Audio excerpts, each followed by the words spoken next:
All right, so we were just talking about how do we segue this into the mummy? If we can do that. Ooh, I don't know. There's probably through Ra's al Ghul some way. Yeah, Ra's al Ghul. Yeah, the Lazarus pit. Exactly. That's it. Yeah, he always gave off a Egyptian vibe, didn't he? That fella. True. Ladies and gentlemen, boys and girls, children of all ages, welcome to the Tell Me a Story podcast. Indeed. We are back for episode 21. Correct, Shawn? That is correct. All right, I'm Sketchy Old Tom Daly here, alongside my best friend in the whole wide world, the Doctor of History, Shawn McCarthy. Shawn, how are you? Very good. Pleasure to be here, Tom. Awesome. It's always a pleasure to be here, and thank you, everybody watching at home or watching on your break at work or watching during work. We don't care as long as you're watching. Exactly. You know what I mean? Yeah. Exactly. That's it. And so we are going to talk about Egyptian rings here at the moment. That's right.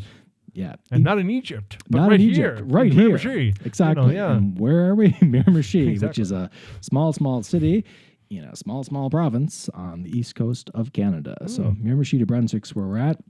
It's a city today, but the city's made up of a lot of former towns and villages. And this, I guess, reservation is what it would be called, the First Nations reservation. Yeah. So found in Burnt Church in 1957, or I guess Escanobaditch, as we would know today. But so but by two ladies found these two rings in a button box in May, I think, of 1957.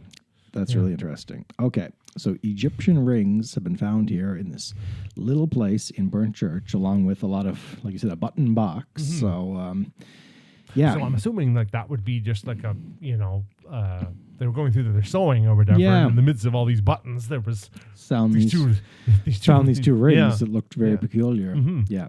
Okay, so back in the 1950s, I guess they find them and they don't know where they came from, type thing. They're different than what they're familiar with. So, and again, in the 1950s, that's pretty old by Canadian standards. But Egypt, of course, these rings, they're a lot older than... They're more 3,100 years old, Tom. Exactly. Yeah, I was going to say, they're not 100 years old. They're not 1,000 years old. They are 3,100 years old. Yeah. So from the reign of Rameses VI. Okay, Ramses VI. Do you know anything about him? Is he one of the guys from the Mummy by any chance? There's so many Ramses. So. There's because I think like Ramesses II is the big one that everybody knows. He's the big one that knows. Yeah. Okay. That's it. But I don't think he reigned that long. I don't think so. And I think he's probably from like one of the later dynasties. Yeah. But again, Egyptologists out there, please feel free to correct me. But 3,100 years ago, he was reigning. But I guess neither one of these rings would have belonged to him. They were just from people who would have been, from his time. From his time, yeah. All right, so it's from his reign. So how did they figure this out? There's something engraved on them that gives it away, That's I correct. guess? Okay, his they said hieroglyphics or whatever. I guess so. And one of them would have belonged to a nobleman, and one of them would have belonged to a slave. Okay. And they figured the slave's ring is about 150 years older than the nobleman's ring, I think, if I remember correctly. Wow. So I guess the slave's ring could have been from an even earlier reign. Yeah. Do you know what the rings are made out of? I want to say bronze. Okay. I could be wrong. Yeah. Gotcha. So from the inscription, you can see that one of them, I think it refers to a god. So I think it was determined by the Royal Ontario Museum that ring would have belonged to a nobleman, and then the other ring had a nobleman's name on it. So that was, I guess, that sort of idea that, would have belonged to a slave because that's sort of who that slave belonged to, I guess. Okay. Right. Wow. Anything with Egypt, because like I said, the mummy and all of that, the mythology, some of the richest mythology you'll find. And I know Creepy Dave, the man behind the camera, is a big fan of anything Egyptian as well. Gone down some rabbit holes about the pyramids and the Sphinx and all those sorts of things and how they might be even older than we think. But okay. It's wild. So the part of me that loves anything supernatural wants to think like, oh yeah, Ramses teleported here, somehow, what I mean? And right. And cut a deal or hung out, with the First Nations folks that were here back then or something like that. Yeah. But probably not the case. if you had to guess, these rings somehow they start in Egypt, I guess. They're there for that time. They're probably buried in the ground somewhere, would you say, or something like that? Very possible, yeah. And I mean, again, so probably like the least exciting, we'll say, way that they could have came here. Of course, in the late 19th and early 20th century, Egypt is kind of all the rage, right? So everybody's kind of picking up things from wherever. Yep. So it could be a situation where, I know that the father or the husband, I think it was one of these ladies was overseas in the First World War.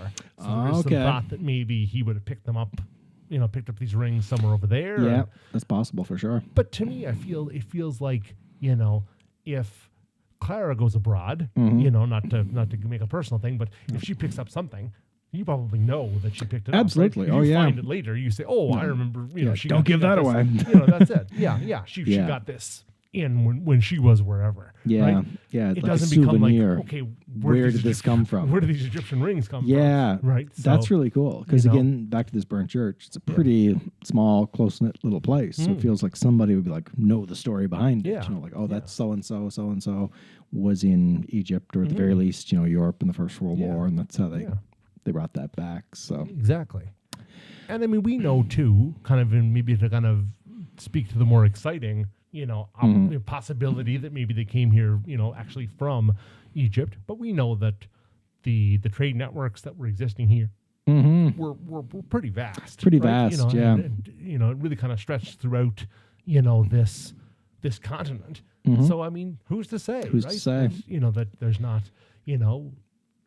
if we were having this conversation 100 years ago, we wouldn't be thinking that the Vikings had been here. No, absolutely not. And 100 years from now, that's a really good what point. People are going to be saying. Yeah. I love this because I love the ancient civilizations and all the Graham Hancock stuff, and now more people, like we were taught there, that people are like, the first people that made it to the North American continent crossed over the Arctic, but now it's more believed that they would have sailed from Africa to South America first, because the continent of Africa and South America, they almost fit right together. Yeah. So if there was like some lost civilization or something like that managed to, things were a little bit closer together, they could maybe make it across that ocean, and that would explain why you have these pyramids and things like that in South America, that we don't have here.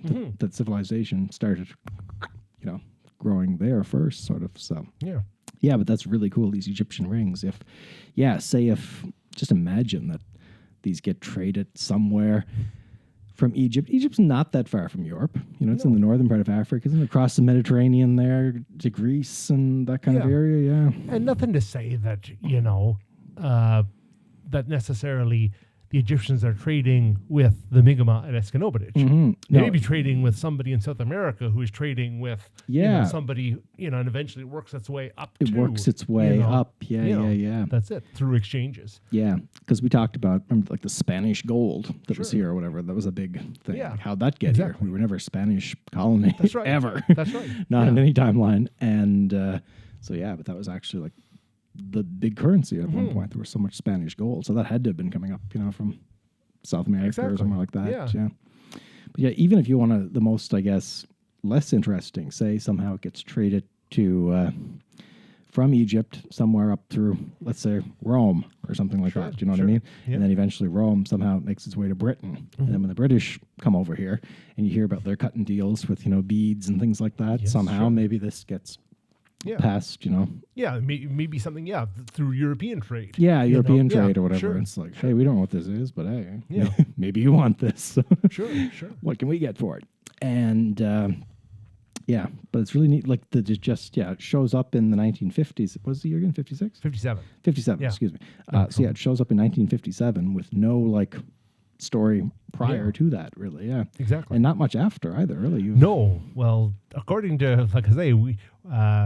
So I guess to kind of bring it into the modern day, I was doing some research for the work that I do now, and I was looking through the Miramichi Historical Society's files at the Newcastle Museum, or library, pardon me, and there was just this one thing, Egyptian rings, 1957. Okay. And I thought, well, what's that? And all there was this article, and I've got a picture of it, and maybe Dave can put it in. And it's just this article that just says, Egyptian rings found, whatever. And so I read it, and obviously with some of the details we've already shared. And I contacted the Royal Ontario Museum and said, whatever became of this? They said, we have no record of it. Wow. So those sneaky bastards, they stole it. I know they did. Fuck you, Upper Canada. Unless you're watching, then please subscribe and give us a thumbs up, Ontario Museum. You owe us. Come on, you fuckers. You owe us. That's it. Yeah. Yes, indeed. Yeah. Yeah. Egyptian rings and 8 years of my life. Slavery. No.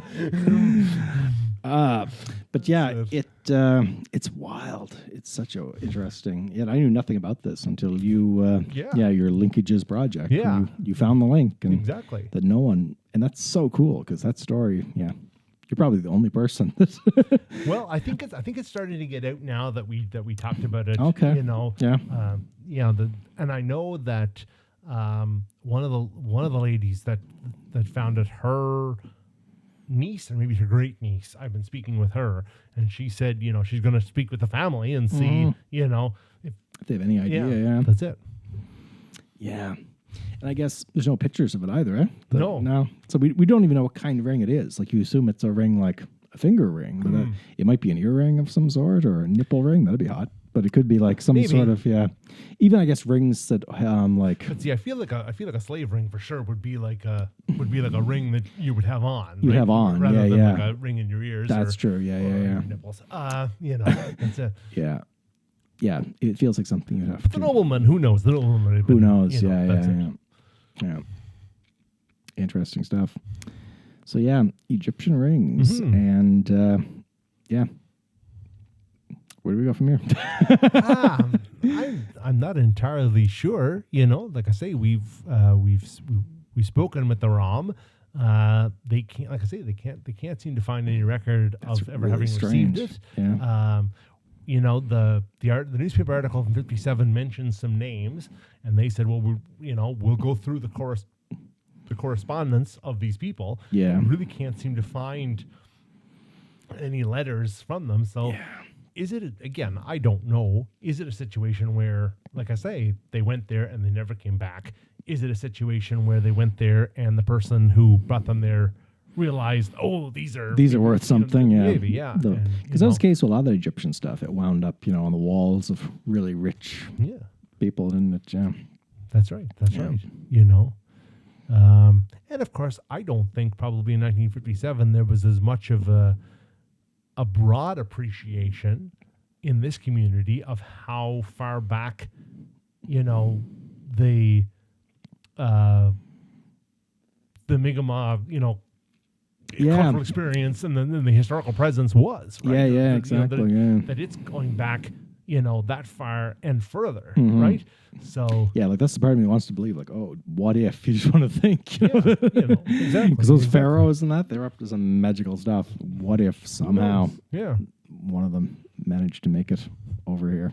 It's a crazy, wild theory, but And then and that doesn't even take account of the fact that what happens if a fleet puts to sea and just gets blown way off course and ends up and not intending to be here, but just happens to get here by accident, right? Exactly, yeah. And like you said, you perfectly about the Vikings, you know what I mean? Yeah. And that's, because again, Egypt's such a mysterious place, and it might be much older than we think. Sure. And stuff, who's to say? And again, like, that Earth has moved around a lot. And look at those old maps. Have you ever looked at some of those? Yeah. And people are like, they're way off. They didn't know what they were doing back then. Like, I don't know.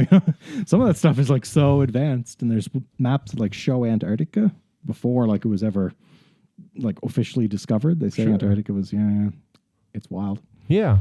Yeah. And I mean, I think we can understand with the amount that, of photography and cartography that's been done, how much the world has changed just inside of the last, 100, 150 years. Yeah. Right?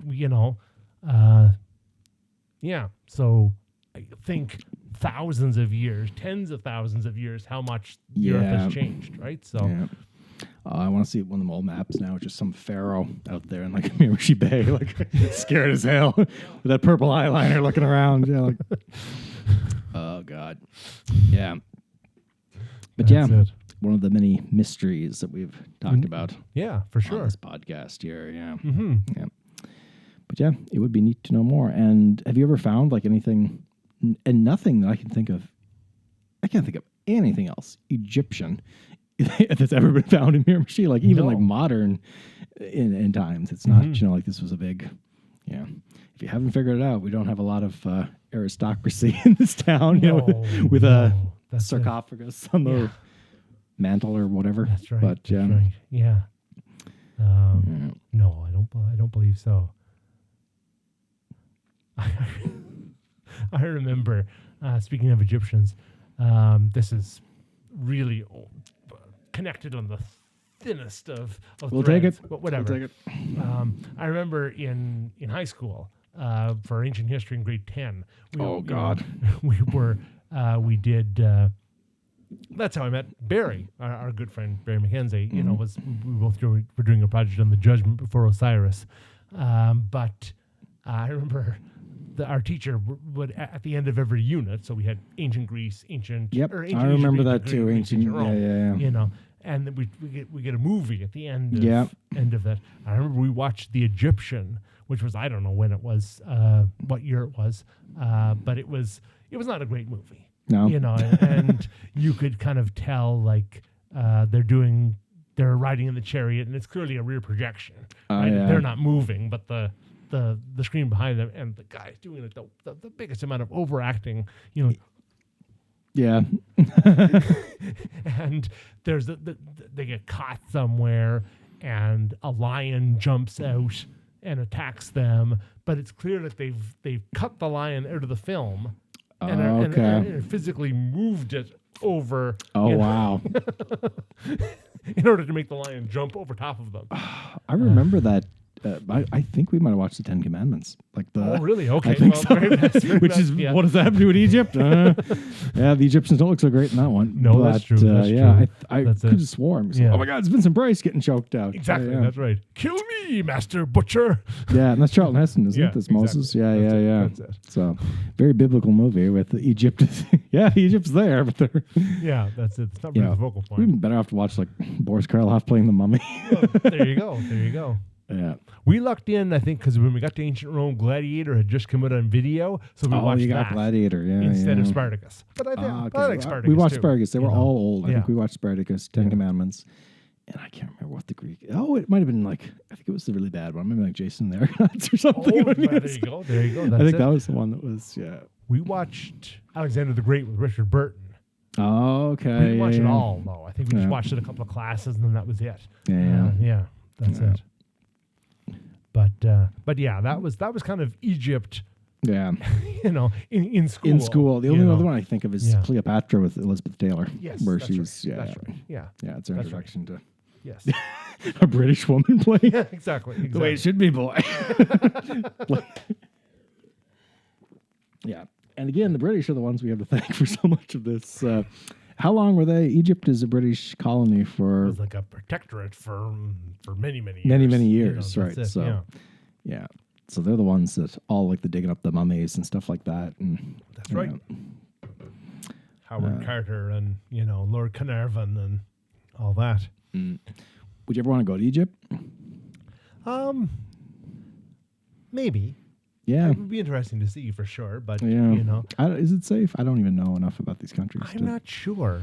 I think there was some concern, a few years, well, I guess maybe a few more than a few years ago now when they kind of had the uprising, kind of the Arab Spring and all of that. But I don't know today. I feel like if you pay enough money, you're probably well protected. Well, you get in those maybe Sphinx and whatever, Yeah, I'm sure that's a huge part of the tourism economy. It's got to be. It's got to be. The sole part of the tourism economy. Really, yeah. But it's a cool place. I've seen people there. I'm like, holy crap, that's the pyramids. You know what I mean? They actually have gone there. Yeah, I wonder what if you get the full story, or imagine asking your tour guide, what do you know about the Egyptian rings in Burnt Church, sir? Exactly. Yeah, I bet. They'll try them. These Egyptologists. Yeah. We'll make a deal, Tom. If you or I ever go, we will ask that We'll question. ask that. Yeah. Exactly. Yeah. That's it. Just yell it. It's a conspiracy. You're covering it up. You're covering it up. You were there, man. The Pharaoh was there. He was there. The Pharaoh. So why should you come to Miramichi, folks? Because the Pharaoh was here. Exactly. Ramses VI was here. You heard it here first. Yeah. Maybe not. I don't know. That's it. Yeah, exactly. Western's going to pull my historical credentials if they ever watch any of these podcasts. No, once they give you that thing, they never take it back. Trust me, VFS would have taken mine back. Oh, yeah. I was done like a few weeks when I said it's not just meth. What is it? It's not method. It's just meth. Yeah. Yes, I remember. You remember that quote? I remember. Yeah, I do. All the instructors just unfriend, unfollow, block. Yeah. But at the same time, like I say, I mean, this is really why I got into history, right? Is for these stories that That's why I got into acting too. It's just like give me something that's fun and interesting to play or to do. No, exactly, Shawn. So thank you very much for finding this out. No trouble. You said this is not something you're going to find anywhere. That's right. And it was, and again, I mean, good on whomever it was, Edith McAllister or whoever that was looking after the Historical Society at that time, to kind of set that aside and say, that might be interesting sometime, and I'll be like, that's it. Yeah. Yeah, really neat. So there you go, folks. You never know what you'll find at your local library. Exactly. Yeah, that's it. All right. So what else can you find? You can find Creepy Dave, not in any library. He lives online because he's a creature. That is David Jardine's Coffee Doodles, the producer of our show, our good friend, the man behind the camera, does some really neat stuff. Follow him, David Jardine Coffee Doodles, Instagram, and especially on YouTube, where you can watch his videos. Follow the link in the description box below. You got it. Yep. And this summer we have all sorts of things coming up, including a mummy tour, a burnt church. No, that's not true. No. But we do have a Headless Nun tour. We do. That's right. And we also have a Dungarvan Whooper tour, which certainly do. That's it. Two very spooky tours this summer. So. Yeah. And if you want to learn more about either of those things, certainly watch the back catalog of our episodes. We did two episodes in the Dungarvan Hooper. 3 if you count, the Eastern Panther in the Cryptids episode. And of course an episode on the Headless Nun. So if you haven't watched those, go back and watch them right away and prepare for your tour this summer when you come and see us. And of course, like I say, lots of other things that are on the go this summer. I think there's, if you're looking for us at some point this summer, regardless of what day you land here in the Miramichi, we're doing something. So, you will find us. Just find us, That's it, exactly. And of course, the best way to do that, follow us on Facebook and Instagram, Character Matters Miramichi, and you can keep up to date on all the things that we're doing. All right, folks. Thank you very much for listening, and have a good one. We'll see you next week. Bye.